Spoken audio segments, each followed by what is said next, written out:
Story time. So I am a Zimbabwean living and working in China for the past 8 years. So how did I come to China? That's the story of the day. The story time of the day is how I came to China. So the year was 2017, January, and I was thinking of leaving South Africa and hoping to go somewhere. So I decided, let me look east. For the simple reason that I had gotten actually a lot of people telling me that people are teaching English in China and it's really easy to get a job. That time, it really was easy to get a job. But I was clueless. I didn't even know how to get a job in China. I didn't even know what to do. I had nobody that I knew who could assist me to get a job in China. And by the way, you don't really need assistance to get a job in China. You have to work for yourself to get it. That's a story for another day. But let's go back to how I came to China. So January 2017, I started looking into moving to China. I started looking east.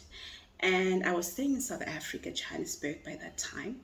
And I decided that I would go online and find as much information as possible on how to get a teaching job in China. The internet is very useful as long as you use it wisely. It is very, very useful. Trust me, it is. So anyway, I went and I did a Google search. How do I get a job, a teaching job in China? Just a simple Google search. And I found a post on a platform, or is it a website called Quora? There is a platform or a website called Quora. It's got a lot of information. That is where I got my information, and I got an article that somebody had written, somebody who had moved to China from the US, and this person said that they got their job on Dave's ESL Cafe. So I went to Dave's ESL Cafe, pretty straightforward website. All I had to do was to upload my resume and wait.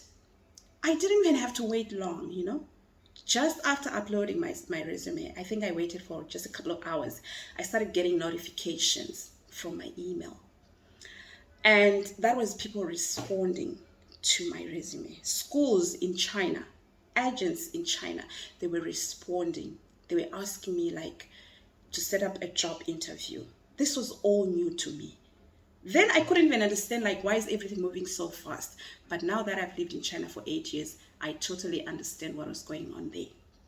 So anyway, back to 2017, January. Oh, no, this was now February. Yeah, I actually started doing the Dave's ESL Cafe thing in February. So I would get notifications, set up interviews. Because of time zone differences, there's a whole 6 hours between China and between Beijing time and Harare, Pretoria. There's a whole 6 hours. So I had to do my interviews early in the morning, like 5 a.m., 6 a.m., and these guys are now on lunch. So that's when I was doing my interviews, and I think I got like 3 job offers. Eventually, I settled for a university. Why did I settle for a university? Because I was thinking to myself, I really don't think I'm very good with kids. I don't think I'm good with kids. I think I'd rather be with adults, young adults. So anyway, I did settle for a university in central China, Henan province. And I had to go to Zimbabwe to process my paperwork, to do my visa to go to China. Everything was moving so fast. When I told somebody that I'm moving to China, the school has hired me. This is the contract. They are offering me this, and they said that they can get me an air ticket to come right away. They want me next week. That person told me it's a scam. Nobody does that. It does not make sense. Trust me, the Chinese do that. And I don't think it's only the Chinese, really. I think it's probably every company anywhere in the world that really wants a person. And also when the grace of God is really located you, people will change their own policies just to accommodate you. People will bend rules. They'll bend their own rules for you. That's what I saw there. They actually bent their own rules just to accommodate me. Stick with me. The semester had already started. This is February. The spring semester had already started. Students are already in school. They do not have a teacher. They just found a teacher. The school has just found a teacher in Zimbabwe.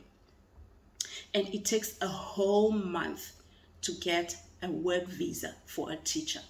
So I was supposed to just wait for a whole month for them to process a work visa for me to come. But guess what they did? Because the grace of the Lord had located me, because it was my season, they bent their own rules. They sent me an invitation letter to get a tourist visa. And I came in on a tourist visa. And I stayed in the school for 1 month and I got my work visa. Okay? That is the long and short.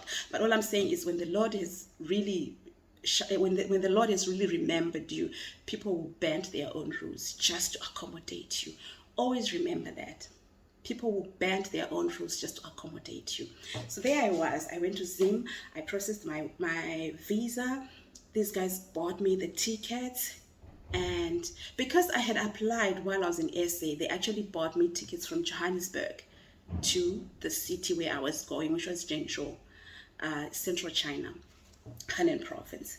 So I went back to SA and then I boarded.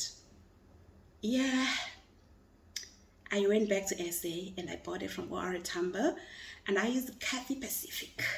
Okay, this was my first time on such a long flight, right? I'd only done like regional and domestic, but this time I was faced with more than 10 hours in the air.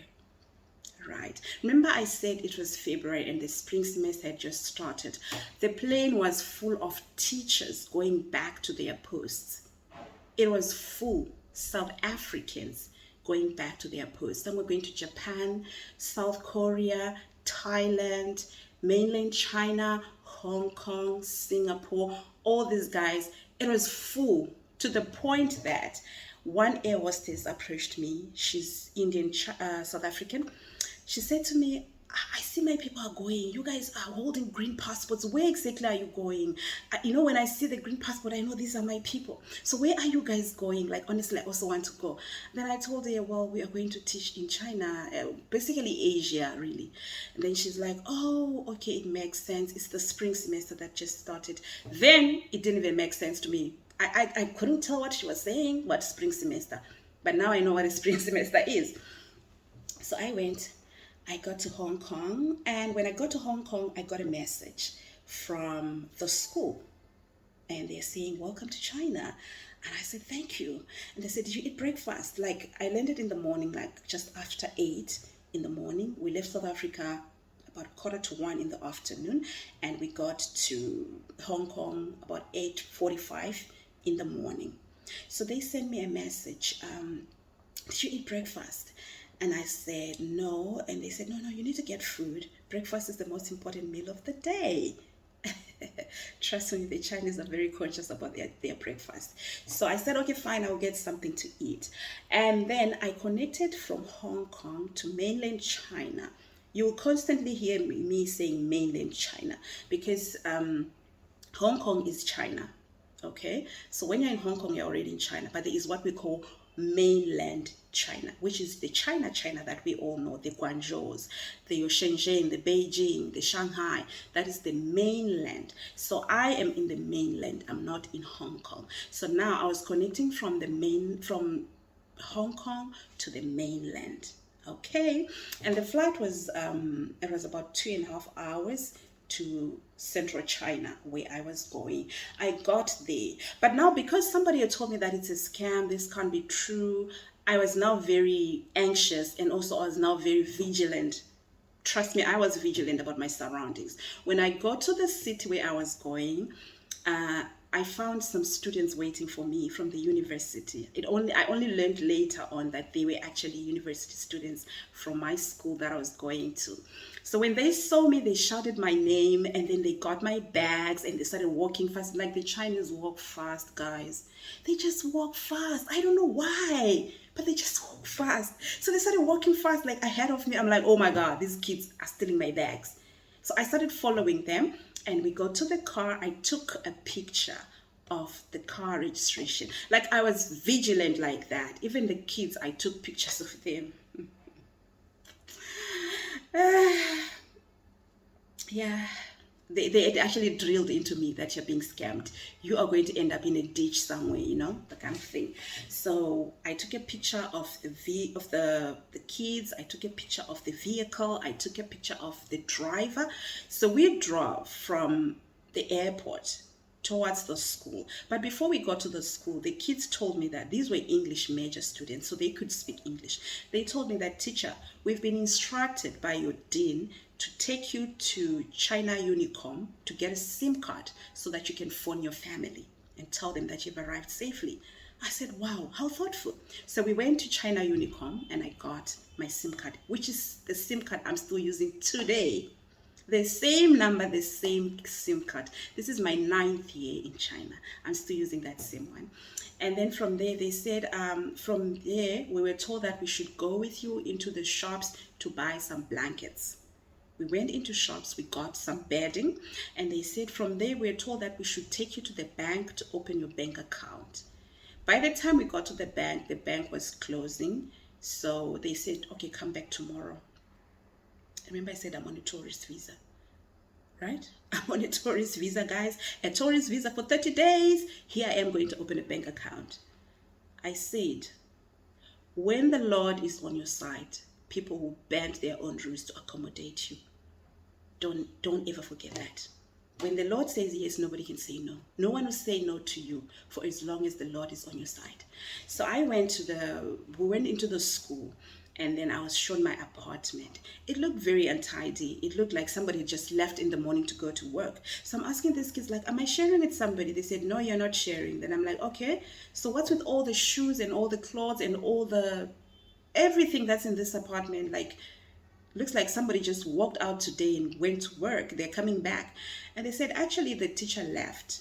She went to another city. So you can throw away everything that you don't want. Just tell us what you don't want in this apartment. We'll take it out and throw it away. I said, okay. So these kids gathered all the shoes, the clothes that were there, and everything that I didn't need, plates, pots, whatever. And they took them out. And then they started showing me like, okay, this is your Wi-Fi, this is the connection, this is the password. And then I was starting to relax, right? Because I've seen students all around. I'm thinking, okay, fine, it's a safe place. There are students all over this place. Surely they can't do anything to me. I was feeling safe. Then something happened. Something that made me think, nah, this could be a scam. This kid said to me, teacher, we were told that we should take your passport and your certificates so that they can apply for your visa. I was like a bit skeptic, but I'm like, okay, fine, let's see what happens. All right. So they took my documents and these kids left. Later on in the day, one student came and then she was showing me all the apps that we need to use in this country. We use a lot of apps. We use a lot of apps for everything. I'll tell you more about the apps someday. So she showed me how to use these apps, shopping, ordering food, communicating with your family, everything. She showed me everything. She downloaded all these apps onto my phone and everything was set. Wow, thank you. We even did our first purchase. Wow, thank you. And then I arrived in China on the 27th of February 2017. And I went to class on the 28th of February 2017. That was my first class. I went there, and that was also because in the evening, my teaching assistant came to my apartment and she introduced herself, and then she took me to the teaching buildings and she was showing me everything and she gave me my schedule. And the following day, I hit the ground running. I was on my way to my first class. Yeah, there was no resting because the semester was already in full swing. This was end of February. The semester had started in the first week of February. Okay, so I went and I had my first class and I absolutely loved it. Like, I absolutely enjoyed my first class. Because this is what I then later on realized.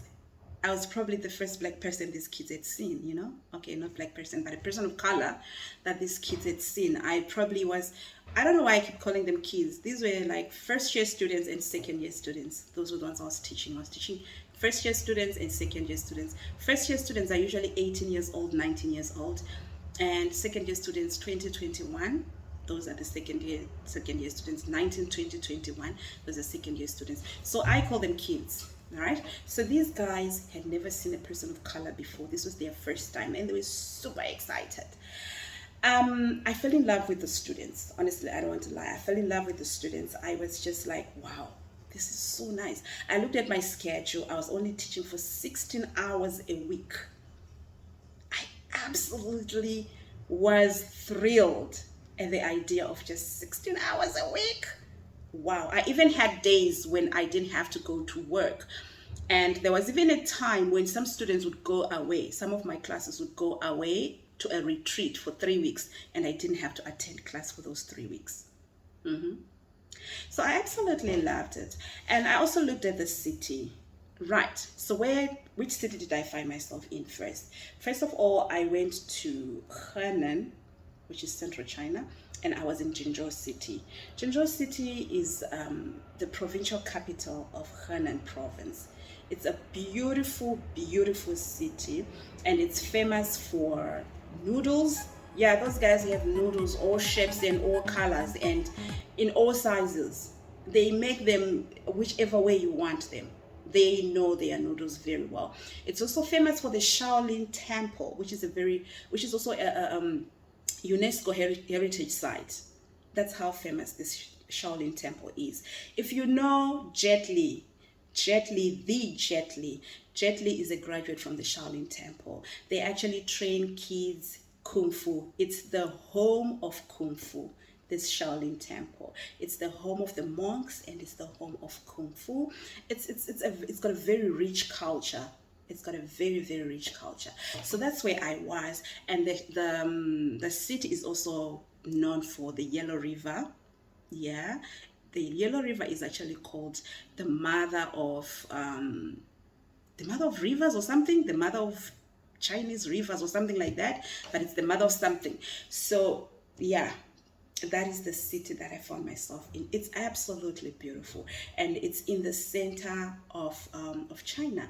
And well, Henan is actually, initially it was like a farming region, but a lot then changed, and there's now a lot of industry as well in Zhengzhou City. So the air is not fresh, like it's highly polluted, but it's such a beautiful city. It's the center of the country, so it also has like you can access all provinces from there. It's actually known as the transport hub of China. It's the transport hub of China. You can access all cities from there. You can go to any province from there. It's accessible like that. So that's where I started off my life in China. Like yeah, now that I look back, I honestly believe that I am very blessed, and I was very blessed to start my life in that city, because it's an amazing city. It's a very beautiful city. Even the province itself is very amazing. It's an amazing province. There's a lot of activities to do. You can also find there's a city called Loyang City. This is where they have all the grottos and all these statues and all these sites of worship for them. Yeah. And there's Kaifeng. It's also a very beautiful place. Like, it's just a beautiful province where I kicked off my life in China. So that's how I came to China. I came to China as an English teacher in the year 2017. And I was actually thinking that I was going to stay here for just a year. I didn't think I was going to stay this long. But I fell in love with the country. I fell in love with the culture. I fell in love with the people. I've had some very amazing friends. I've had some very amazing trips around China with Chinese friends. Like, that's how much I have enjoyed this country. So yeah, 8 years down the line, I'm still here, and I have no plans of leaving yet. I'm not thinking about leaving China. Trust me, I'm not yet thinking about leaving China. I'm absolutely enjoying my stay. That's how I came to China, and that's how I'm doing in China. Now, there were so many cultural shocks when I first came to China. Yeah, I'll do another video on culture shocks. Stay tuned.